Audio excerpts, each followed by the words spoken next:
할렐루야. 주님의 평강이 우리 성도님들에게 가득한 복된 밤 되시길 축복합니다. 오늘 말씀의 제목은 말씀을 붙잡는 교회입니다.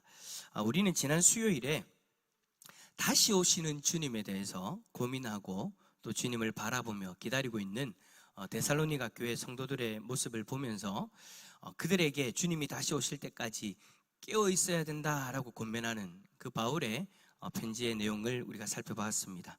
그래 여러분, 데살로니가 교회 성도들은 믿음을 지키기 참 어려운 그런 상황 가운데 살아가고 있었죠. 그러나 그러한 상황 가운데에서도 그들은 믿음을 잘 지켰습니다. 정말 본이 되어질 정도로 지역의 그 주위에 있는 다른 지역의 다른 도시의 성읍에 세워진 교회들의 성도들이 바라봤을 때에 정말 본이 되고 싶은, 본받고 싶은 그런 마음이 들 정도로 데살로니가 교회 성도들은 참 본이 되어진 어떤 그런 믿음의 모습들을 보여줬어요. 그들은 자신의 믿음들을 잘 지켜내고 있었습니다. 그래서 오늘 본문에도 보면요, 여러분, 바울이 데살로니가 교회 성도들을 생각할 때 어떤 마음을 고백합니까? 항상 무슨 마음을 가지고 있다고요? 감사하는 마음. 감사하는 마음을 가지고 있다. 여러분들에게 복음을 전했던 사람이 지금 여러분들의 모습을 보고 참 믿음 생활 잘하고 있더라, 어려운 가운데에서도 하나님을 붙들고 참 그 성경에서 이야기하는 그 말씀들을 붙들고 참 믿음 생활 잘하고 있더라 라는 소식을 듣게 되어지면 여러분 다 내가 참 하나님 감사합니다 라는 고백을 안 하겠어요, 그죠? 감사합니다 라는 그런 고백을 하면서 또 여러분들을 위해서 또 하나님께서 붙들어 달라고 도와달라고 그렇게 기도를 하겠죠. 여러분, 바울의 마음도 그런 마음이에요. 바울이 직접 함께 데살로니가 교회 성도들과 함께 그렇게 지내면서 그들이 믿음을 지키고 있는 그 모습을 보면서 참 감사하다라는 그 마음을 고백할 수 있는 그런 모습. 그런데 여러분, 그들의 상황이 여러분 앞에 제가 잠시 언급을 했지만 쉽지는 않았어요. 주위에 있는 교회 성도들이 바라보면서 본받고 싶다라는 어느 정도의 믿음을 보일 정도로 대단한 믿음이었는데 절대 여러분 그런 믿음들을 쉽게 가질 수 있는 그런 상황이 아니었다라는 거예요. 환경이 그래서 그렇게 믿음을 잘 지켰다가 아니라 환경은 그렇지 않은데 믿음을 굳세게 잘 지켜낸 거죠. 이 장에 여러분 말씀 앞부분에 보면 특별히 그들 가운데에 있었던 한 가지 어려운 문제를 언급을 하는데 그게 뭐냐니까 이단들의 미혹입니다. 환경적인 부분들, 로마의 핍박, 그리고 데살로니가 지역에 살고 있는 유대인들의 핍박, 그런 핍박들도 많이 있었지만 이런 영적인 공격들, 이단들의 미혹이 여러분 극심하게 있었거든요. 예를 든다면 2절에 보니까 주의 날이 이르렀다라고 그렇게 미혹을 했답니다. 이 말이 무슨 말이냐면 다시 오신다라고 약속하신 주님이 이미 오셨다라는 거예요. 도둑과 같이 임한다고 했으니까 이미 우리들이 모르는 사이에 오셨다라고 그렇게 데살로니가 교회 성도들을 미혹하는 그런 이단들이 있었다라는 거죠. 요즘 여러분 이단들이요 변하지도 않아요. 이단들의 모습이 변하지도 않아. 항상 똑같아. 요즘에도 있잖아요. 2000년 가까운 전에 그때에도 초대교회 성도들을 미혹했던, 그러니까 재림 예수가 이미 이 땅에 오셨다라고 그렇게 성도들을 미혹했던 그 모습이 변하지도 않고 요즘에 나타나는 이단들의 모습 가운데에도 그런 모습들이 있다라는 거예요. 본인들이 재림 예수다라고 그렇게 이야기를 하면서 어떤 교단을 만들어가지고 이단을 만들어 종교를 만들어가지고 자신을 믿고 자신을 따라오라고 그렇게 이야기를 하죠. 근데 우리가 들었을 때 야, 어떻게 따라가노 싶은데 또 있어요. 그렇게 자기가 재림 예수다라고 이야기하는데도 그 사람을 따르는 무리들이 있단 말이에요. 참 희한하죠. 근데 여러분 우리나라에 자칭 재림 예수라고 주장하는 사람이 50명이 넘고요, 자칭 하나님이라고 주장하는 사람도 20명이 넘는다라고 그렇게 이야기를 해요. 대표적인 이단이 어떤 이단들이 있느냐, 통일교의 문선명, 자신이 재림 예수라고 주장을 하잖아요. 또 전도관의 박태선, 자신이 하나님이라고 주장해요. 영생교회 조희성도 하나님이라고 주장하고, 우리 여기 강 건너에 있는 안성홍 그 하나님의 교회도 본인이 하나님 아버지라고 이야기했고 본인이 죽고 나니까 그 와이프가 하나님 어머니가 되어가지고 그 교단을, 그 이단을 이끌고 가고 있잖아요. 그렇게 주장을 하는 거예요. 그리고 신천지 이만희 씨도 자신이 보혜사 성령이라고 주장하기도 하고 재림 예수까지라고 그렇게 이야기하는 설교 영상들이 분명히 있고, 그것을 우리가 보고 들었는데도 불구하고 코로나가 이슈되었을 때 그가 뭐라고 이야기합니까? 나는 한 번도 그런 적이 없다. 그래서 신천지를 연구하는 사람들이 그 인터뷰한 내용 가지고 딱 붙여가지고 나는 한 번도 그런 이야기를 한 적이 없다고 해놓고 강단에서 자신이 마치 그런 존재인 것처럼, 보혜사 성령인 것처럼, 그리고 재림 예수인 것처럼 말한 영상을 딱 붙여가지고 거짓말이라는 것을 다 만천하에 드러내기도 했죠. 여러분, 이단 연구를 하는 허호익 교수라는 분이 있는데, 이분이 쓴 그 한국의 이단 기독교라는 책에 보면 우리나라 이단의 원조에 대해서 누구를 이야기를 하냐면 김성도 권사라는 이 사람 한 사람을 이야기를 합니다. 이 사람이 어떤 사람이냐, 1923년에 계시를 받았대요. 계시를 받아가지고 죄의 뿌리는 간음이다 라고 그렇게 주장하기도 하고, 또 피가름 교리를 주장하기도 해요. 근데 이 사람이 결정적으로 무슨 얘기를 하냐면, 재림 예수는 인간의 몸으로 육신을 입고 한반도에 온다. 그러니까 다시 오신다고 약속하신 그 예수님이 인간의 몸을 입고 우리나라에 온다라는 거예요. 그 이야기를 하고 나서 우죽순처럼 자기가 예수다라고 이야기하는 사람들이, 이단들이 나타났다라는 거죠. 아까 앞에서 얘기했던 것처럼 자기가 예수다라고 주장하는 사람이 50여 명 넘게 나오고, 자칭 하나님이라고 주장하는 사람이 20명 넘게 나오는 거예요. 여러분, 이단을 연구해 보면요, 신기한 게 뭐냐면, 신기하다는 것보다 웃긴 게 뭐냐면 다 똑같아요. 다 그 뿌리가 여러분 거기서 거기에요. 그래서 주장하는 것도 보면 여러분 거의 다 비슷해요. 신천지 같은 경우는 뭔지 압니까? 다 조합해가지고 하나로 만드는 게 신천지다라고 까지 그렇게 이야기를 하기도 하죠. 희한해요. 다 자기가 그런 존재다라고 이야기를 하면서 사람들을 미혹하는데, 웃긴 거는 그 거짓된 성동에 많은 사람들이 미혹당하고 넘어가 버린다라는 거예요. 여러분, 데살로니가 교회 성도들의 상황도 마찬가지였다라는 거죠. 자신이 재림 예수다라고 주장하거나 예수님이 이미 재림했다라고 주장하는 이단들이 그들 주위에서 그들을 미혹하고 있었다라는 거예요. 예수님이 승천하신 지가 여러분 100년도 안 되는 그 짧은 시절에 가운데에 이미 그런 이단들이 일어났고, 그 이단들의 뿌리가 계속해서 이 땅 가운데 잔재하면서 그 이단의 역사를 이어가고 있는 거죠.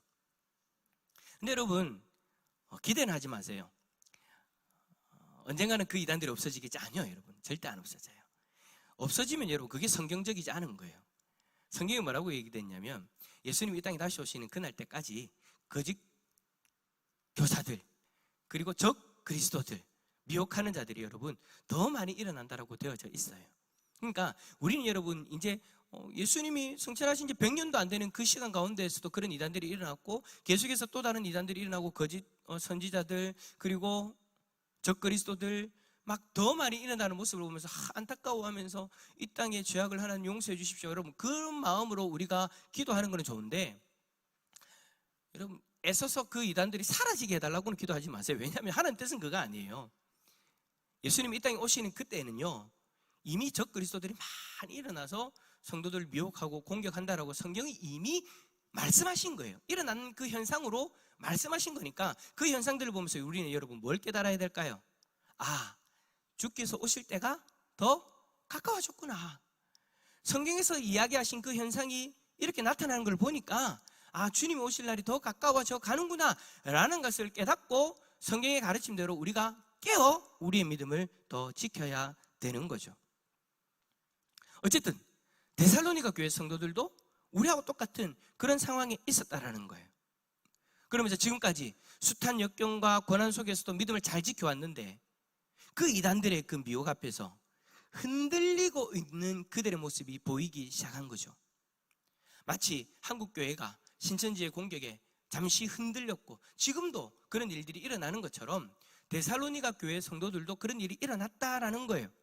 그래서 이러한 미혹을 어떻게 이겨야 되는가, 바울은 데살로니가 전서도 그렇고 오늘 후서도 그렇고 계속해서 이 서신으로 인해서 권면을 하고 있는 겁니다. 자, 이런 권면을 할 때 바울은 그들의 신앙의 정체성을 먼저 여러분 바라보게 만듭니다. 자, 1번 문제 한번 읽어볼까요? 1번 문제입니다. 시작. 거룩하게 하심과 진리를 믿어 구원을 얻게 하시는 분은 누구를 가리킵니까? 자, 우리 13절 말씀 읽어볼까요? 13절입니다. 시작. 주께서 사랑하시는 형제들아, 우리가 항상 너희에 관하여 마땅히 하나님께 감사할 것은 하나님이 처음부터 너희를 택하사 성령의 거룩하게 하심과 진리를 믿음으로 구원을 받게 하심이니. 아멘. 자, 먼저 바울은 여러분, 하나님이 데살로니가 교회 성도들을 선택하셨다라고 그렇게 말씀을 하고 있어요. 그리고 나서 거룩한 하나님의 백성으로 살아가는 것과 진리를 믿는 그 모든 일이 사람의 인위적인 방법으로 되어진 것이 아니라 이 모든 일이 성령 하나님의 일로서 우리에게 일어난 역사임을 지금 강조하고 있는 거죠. 그래요, 여러분, 저 13절 말씀 안에서 우리가 한 일은 없어요. 하나님이 우리를 선택하셨고, 성령 하나님이 우리를 거룩하게 하셨고, 성령 하나님이 우리에게 진리를 믿을 수 있도록, 그리고 구원을 받을 수 있도록 그렇게 우리 가운데 역사하신 거죠. 하나님이 처음부터 끝까지 우리라는 그 나약한 한 존재를 위해서 그렇게 일하고 계시는 그 모습을 13절 말씀 가운데 딱 기록하고 있는 거예요. 여러분, 오해하지 마세요. 나의 힘으로 거룩해진다, 내 능력으로, 내 의지로 거룩해진다. 여러분, 그럴 수 없어요. 우리는 그럴 수 있는 존재가 아니에요. 우리는 다 죄인이었어요. 그 죄조차도, 나에게 있는 그 죄조차도 해결하지 못해서 죽음의 길을 향해서 달려갔던 우리들인데, 우리가 무슨 능력이 있어서 스스로가 거룩해질 수 있겠습니까? 예수 그리스도가 아니었다면 우리는 우리 스스로의 힘으로 우리의 죄의 문제를 해결할 수 없는 존재였어요. 그 말은 무슨 말이냐면 우리 스스로 거룩해질 수 없는 존재였다고요.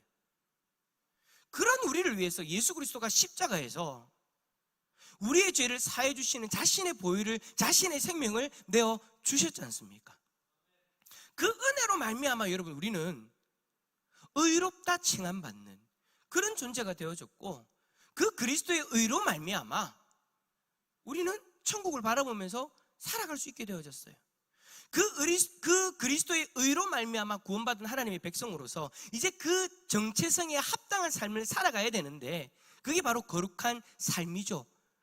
근데 여러분, 그 거룩한 삶이, 아니 내 죄조차도 해결할 수 없는 그런 모습으로 죽음의 길을 향해서 달려가는 우리인데, 어떻게 여러분 우리의 의지로 그 거룩함을 유지하면서, 그 거룩함을 추구하면서, 그 거룩한 모습을 우리들 가운데 나타내면서 살아갈 수 있겠습니까?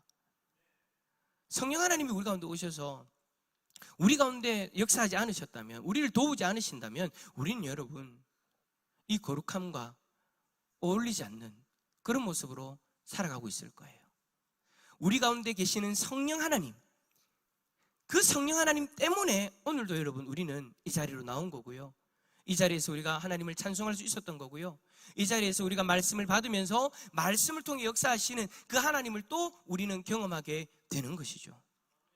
처음부터 끝까지 우리의 힘, 우리의 의지, 우리의 역사가 아니라 하나님의 계획과 하나님의 의지와 하나님의 역사로 말미암아 우리가 하나님 백성으로서 믿고 또 거룩함으로 회복해가면서 그렇게 살아가고 있다는 것을 바울은 일깨워주고 있는 거죠. 14절 말씀해 보니까, 오늘 화면에 나오지 않지만 제가 읽어드릴게요. 이를 위하여 우리의 복음으로 너희를 부르사 우리 주 예수 그리스도의 영광을 얻게 하려 하심이니라. 할렐루야.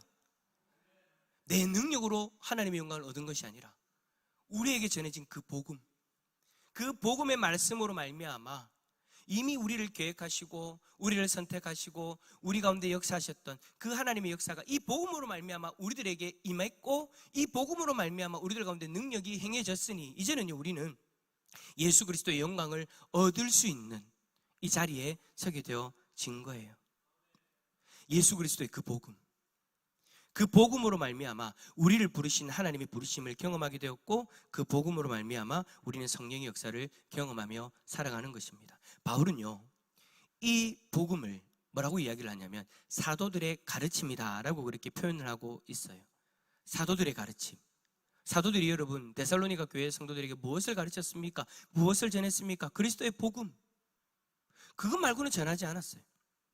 그리스도의 복음, 다른 복음을 전하지 않았어요. 다른 방법으로 구원받을 수 있다고 이야기하지 않았어요. 그리스도의 복음, 예수 그리스도로 말미암아 구원받을 수 있다. 이 길 외에는 우리가 구원받을 수 있는 길이 없다.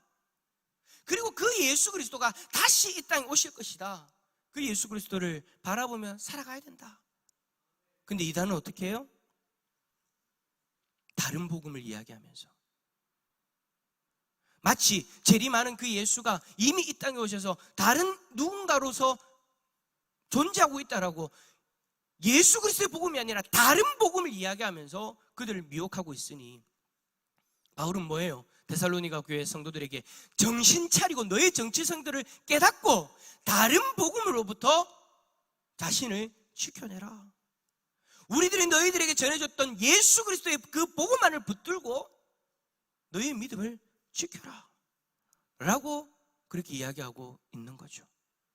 자, 이번 문제, 사도의 가르침을 받는 전통을 지키는데 필수적인 믿음의 태도는 무엇입니까? 자, 우리 15절 말씀 읽어볼까요? 시작. 그러므로 형제들아, 말로나 우리의 편지로 가르침을 받은 전통을 지키라. 아멘. 자, 그들의 사도의 가르침, 즉 복음을 지키는데 예수 그리스도의 그 복음을 받고 그 복음을 자기의 삶 가운데서 지키는데 필수적인 것, 믿음의 태도, 그거는요 바로 굳건하게 서는 거예요. 여러분, 굳건하게 선다는 말이 뭡니까? 내가 이 복음 하나만을 붙들고 살아야 된다는 거예요. 다른 복음이 내기에 들어와도 흔들리지 말고 끝까지 예수 그리스도 이 복음만을 붙들고 살아야 된다는 거예요. 다른 이단들의 가르침에 귀를 기울인다든지 흔들리면 안 된다는 거죠.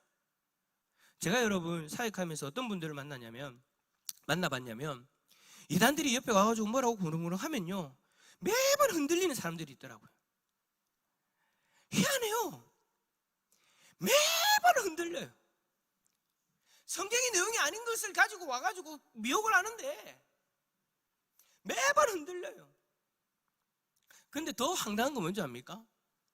그 이야기를 하는 그 대상이 자기는 여호와의 증인이다, 자기는 제7일 안식교다, 자신의 신분을 분명히 드러내고 이야기를 하는데도 불구하고 하고 있는 거예요. 저한테 와가지고 목사님, 이 사람 내가 참 아는 사람이고 잘 알고 있는 사람인데 이 사람이 여기 다니는 사람인데 이렇게 이야기하면서 한번 예배 드리러 오라는데 가볼까요? 없을 것 같죠? 제가 여러분 이때까지 사역해보니까 그런 사람들이 있어요. 제가 한번 깜짝 놀란 게 갔다 왔대요 또. 여기저기 기웃거리고 여기저기에서 하는 말들에 그냥 마음이 갈대처럼 흔들리는 거예요. 오늘 성경 뭐라고 이야기하는 거예요? 그러면 안 된다라는 거예요. 여러분, 우리는 그러한 이단들에 대해서 여러분 단호해야 됩니다. 단호하게 대처해야 됩니다. 요즘 여러분 우리가 요한 서신을 보지 않습니까? 요한 1서, 오늘 또 요한 2서까지 우리가 살펴봤는데 오늘 살펴본 말씀이 뭐라고 되어져 있냐면 그 이단들, 적그리스도들을 어떻게 하라고 되어 있냐면 집에 들이지도 말고 인사도 하지 말라고 되어져 있어요. 그러면서 우리가 붙들어야 될 것에 대해서 뭐라고 이야기하냐? 복음의 말씀을 통해 가르침받은 전통을 지켜라. 예수 그리스도의 복음, 그 복음만을 붙들고 그 복음으로 인하여서 우리에게 가르쳐준 그 행함을 실천하며 살아라. 그 이야기를 하고 있는 거예요. 여러분, 이 전통, 여러분 유대인들 전통을 이야기한다고 해서 그리스도인들 믿는 사람들이 전통을 이야기한다고 해서 유대인들의 전통과 같이 여러분 그런 전통을 이야기하는 것이 아니에요. 이 전통은요 초대교회 성도들에게 주어진 사도들의 가르침, 즉 우리는 여러분 이 사도들의 가르침이 무엇으로 담겨져 있습니까? 신약 성경, 27권의 그 신약 성경, 사도들이 성령의 감동으로 기록한 그 말씀들, 그게 여러분 지금 요한 서신에서도 그렇고 오늘 데살로니가 후서에서도 그렇고 계속해서 사도들의 가르침으로 표현되어지고 있는 거잖아요. 그래 여러분, 우리는 이 마지막 시대에 그리스도를 대적하는 적그리스도와 미혹하는 자들의 그 거짓 가르침에 넘어가지 않기 위해서는 사도들의 가르침, 즉 하나님의 말씀을 날마다 마음에 새기고 우리의 믿음을 굳건하게 해야 되는 거예요. 말씀 안 읽고 말씀 묵상하지 않고 말씀대로 살아가지 않으면 여러분, 우리의 믿음을 굳건하게 지킬 수가 없어요. 내가 말씀을 읽지도 않고 말씀의 내용이 뭔지도 모르고 예수님이 어떻게 재림하는지도 이랬나 저랬나 하고 있는데, 여러분, 우리의 믿음을 어떻게 지키겠습니까? 성경이 분명히 강조하는 것이 있고 성경이 분명히 우리에게 보여주는 것들이 있는데, 그것들에 대해서는 무시해버리고 내가 중요하게 생각하는 말씀만 읽고 내가 중요하게 생각하는 것만 추구하며 살아가면, 여러분, 우리의 믿음을 어떻게 지킬 수 있겠습니까? 이단은 여러분 그거 노리고 들어오는데요, 이단도 알아요. 일반적으로 교회 다니는 이들이 성경을 잘 안 읽는다는 거. 그래서 그걸 허점을 파고 들어와가지고 성경의 내용을 이리저리 꼬아가면서 마치 성경 박사인 것처럼 하나하나 뜯어보면 말도 안 되는 말인데, 그걸 노리고 그렇게 들어와가지고 흔들어 버리는 거예요. 그러니까 여러분, 우리의 믿음을 굳건하게 지킬 수 없죠. 모르는데. 여러분, 우리의 믿음을 굳건하게 지키기 위해서는 여러분, 사도들의 가르침, 즉 말씀 가운데에서 여러분, 우리는 바로 서 있어야 되는 거예요. 말씀을 온전히 붙들고 살아가야 되는 거예요. 오늘 새벽에도 사도 요한은 우리에게 이런 권면을 했죠. 요한일서 1장 8절에 사도들이 일한 것을 읽지 마라. 읽는다예요. 읽지가 아니고, 눈으로 보고 읽는 것을 말라가 아니고, 여러분, 사도들이 일한 것을 여러분 잃어버리면 안 된다는 거예요. 기억하고 있어야 된다는 거예요. 마음에 새기고 살아가야 된다는 거예요. 그러려면 어떻게 해야 돼요? 말씀을 읽어야, 말씀을 묵상해야 되는 거죠. 여러분, 우리의 직분이 우리를 구원하는 거 아닙니다.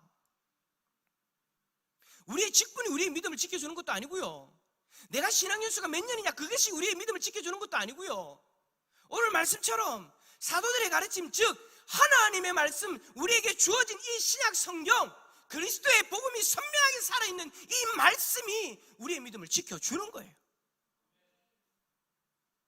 그리고 1장 9절에서, 요한일서 1장 9절에서 이렇게 말합니다. 지나쳐 그리스도의 교훈 안에 거하지 아니하는 자의 모습을 경계해요. 그러니까 여러분, 여기서 지나쳐라는 말은 무슨 의미냐면 진리를 넘어서 지나치게 나아가는 것을 말하고 있는 거예요. 이게 무슨 의미죠? 자, 신약 성경이 사도들의 가르침이 우리에게 주어졌어요. 그래서 예수 그리스도가 누구신지, 어떤 일들을 행하셨고 어떤 말씀들을 주셨고 또 우리가 어떻게 살아야 되는지, 또 우리가 앞으로 되어질 일들, 종말의 그 날까지 분명하게 여러분 처음부터 끝까지 다 가르쳐 주셨어요. 그런데 여러분, 지나치는 사람들은 어떻게 하냐면요, 지나쳐가는 사람들은 어떻게 하냐면요, 성경이 쳐놓은 그 바운더리를 넘어간다는 말이에요. 우리에게 필요한 말씀을 이미 다 주셨어요. 우리는 여러분, 우리에게 주어진 66권의 말씀이면 다 돼요. 더 이상 필요한 것이 없어요. 우리가 구원받는 데 있어서, 우리가 신앙생활하는 데 있어서, 우리의 믿음을 지키는 데 있어서 부족한 것이 없어요. 그런데 어떻게 하느냐, 이 바운더리를 더 넘어가 버리는 거예요. 왜요? 이것보다 더 알고 싶다라는 그 욕망 때문에, 성경이 이야기하는 종말의 때의 이야기보다도 더 많은 것들을 알고 싶다라는 그 욕망 때문에, 하나님이라는 존재에 대해서 성경이 이야기하는 것보다 더 알고 싶다라는 그 욕망 때문에, 더 알고 싶으면 말씀을 날마다 묵상하면서 스스로를 돌아보고 하나님이 나에게 하시는 그 말씀을 성경 66권을 통해서 우리가 깨닫고 그 말씀을 쫓아 행해야 되는데, 아니 그거 말고 더 새로운 내용, 그러한 내용들을 지나쳐 나아가 버리는, 우리에게 주신 말씀을 만족하지 못하고 말씀의 영역을 넘어서 다른 가르침을 추구하고 다른 가르침에 귀를 열고 다른 가르침을 받아들이는 거예요. 그 다른 가르침이 뭐예요? 이단의 가르침이죠. 결국 요한 2서의 말씀처럼 하나님으로부터 멀어지는 그 바운더리를 넘어가니까 하나님으로부터 멀어지는 그런 안타까운 일이 일어나게 되는 거예요. 요한은 세 번째로 뭘 이야기하냐면, 이단은 아까 제가 앞에서 이야기했던 것처럼 집에 들이지도 말고 인사도 하지 마라. 인사를 하는 자는 뭐라고 이야기하냐면 그 악한 일에 참여하는 자가 되어진다라고 이야기합니다. 사도 요한이 여러분 오늘 새벽에 우리에게 그런 가르침을 3가지나 줬어요. 그래요, 여러분. 요한이서 7절의 말씀처럼 1장 7절의 말씀처럼 이렇게 미혹하는 자가 여러분 세상에 많이 나왔어요. 그리고 앞으로도 더 많이 나올 거예요. 그렇다면 우리는 사도들의 가르침으로 언제나 깨어서 우리의 믿음을 굳건하게 지켜야 될 줄 믿습니다. 뿐만 아니라 뭔 이야기하느냐, 그 가르침을 지키는 것은 곧 그 가르침을 지켜 행하는 것이다라고 이야기를 해요. 우리가 행할 것이 뭔가요? 서로 사랑하는 것. 서로 사랑하는 것. 3번 문제. 하나님의 사랑은 어떤 사랑입니까? 우리 16절 말씀 읽어볼까요? 16절입니다. 시작. 우리 주 예수 그리스도와 우리를 사랑하시고 영원한 위로와 좋은 소망을 은혜로 주신 하나님 우리 아버지께서, 아멘. 자, 여기에서 주께서 우리를 사랑하신 그 사랑은 여러분 우리가 잘 알고 있는 아가페 사랑이에요.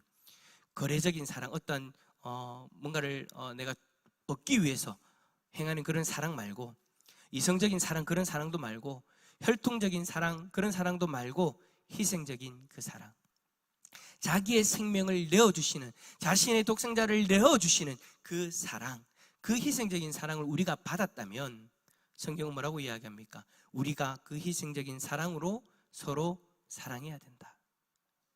우리가 사도들의 가르침을 지킨다라는 것은요, 그 가르침을 통해 우리의 믿음을 지키는 것을 이야기하면서 동시에 결국에는 주께서 주신 그 계명이 가르치고 있는 그 사랑을 향해서 그 사랑이라는 그 가르침을 지켜 행한다라는 그 모든 것들을 다 포함해서 이야기를 하고 있는 거예요. 그래야 여러분 우리의 신앙은요, 형식적인 신앙이 아니라 진짜 신앙, 진짜 믿음이 되어질 수 있는 거죠. 사랑하는 성도 여러분, 오늘 바울과 요한을 비롯해서 우리에게 그리스도를 통한 하나님의 사랑을 알려준 사도들의 가르침 여러분 꼭 기억합시다. 그 가르침 가운데에서 우리는 여러분 우리의 믿음을 지켜야 되는 거예요. 그 가르침 가운데서 우리의 믿음을 지켜야 되는 거예요. 여러분들이 생각하는 그 생각으로 여러분의 믿음을 지키는 것이 아니라, 여러분 제가 사역하면서 참 놀란 게 뭐냐면 신앙생활 10년, 20년, 30년, 40년 하니까 성경의 내용으로 인해서 자신의 믿음을 지키는 게 아니라요, 자신의 생각으로 자신의 믿음을 지키고 있더라고요. 그래서 성경은 이쪽을 얘기하고 있는데 어떤 사람들은 신앙이 이쪽으로 가고 있는 거예요. 똑같이 예수 그리스도를 믿는다라고 이야기는 하고 있는데 그 신앙의 모습이 완전히 다른 거예요. 여러분, 우리는 사도들의 가르침을 기억하고 그 사도들의 가르침을 쫓아 행해야 되는 사람들이에요. 그러려면 그 사도들의 가르침이 무엇인지 날마다 묵상하면서 상고하면서 우리는 그 말씀대로 살아가야 되는 거죠. 성령 하나님의 역사는요, 그 말씀을 통해서 우리들 가운데 행하시는 거예요. 그 말씀이 우리들 가운데 있을 때 성령 하나님은 여러분 우리들 가운데 역사하시는 거예요. 복음의 말씀이 우리들에게 전해졌을 때, 그 말씀이 전해졌을 때 성령 하나님이 우리들 가운데 역사하신 것처럼 우리가 사도들의 가르침을 받아들이고 그 사도들의 가르침을 잃지 않고 사도들의 가르침 가운데에서 살아가는 그 가운데에 성령 하나님이 우리들 가운데 역사하시는 거예요. 사랑하는 성도 여러분, 저 그리스도는 사도들의 가르침이 아니라 우리들의 생각대로 신앙생활하고 있는 이들을 노리고 들어올 겁니다. 그 저 그리스도들의 공격을 이겨내려면 따라서 합시다. 사도들의 가르침을 지켜야 된다. 우리들의 삶에서 믿음으로, 행함으로. 마지막 시대에 우리의 모습이 이 모습이 되어질 수 있기를 축복합니다. 그래서 마지막 시대에 정말 온전히 깨어있는 자로서 저 그리스도의 공격들을 잘 이겨내고 마지막 날 예수님이 이 땅에 다시 오실 때, 저는요 여러분 가끔 그런 이야기 하잖아요. 칭찬 받는 거 얘기하잖아요. 저는 한 번씩 그런 그림을 그려요. 우리가 예수님 앞에 딱 나갔을 때 예수님이 다 그래 고생했다, 참 네가 깨어가지고 믿음을 잘 지켰구나. 여러분 그런 칭찬 한번 받으면 여러분 얼마나 좋겠습니까? 내만 좋은갑다. 얼마나 좋겠습니까? 꼭 그렇게 믿음 잘 지켜내서 예수님 앞에 칭찬받는 우리 성도들 다 되어질 수 있기를 예수 그리스도 이름으로 축원합니다.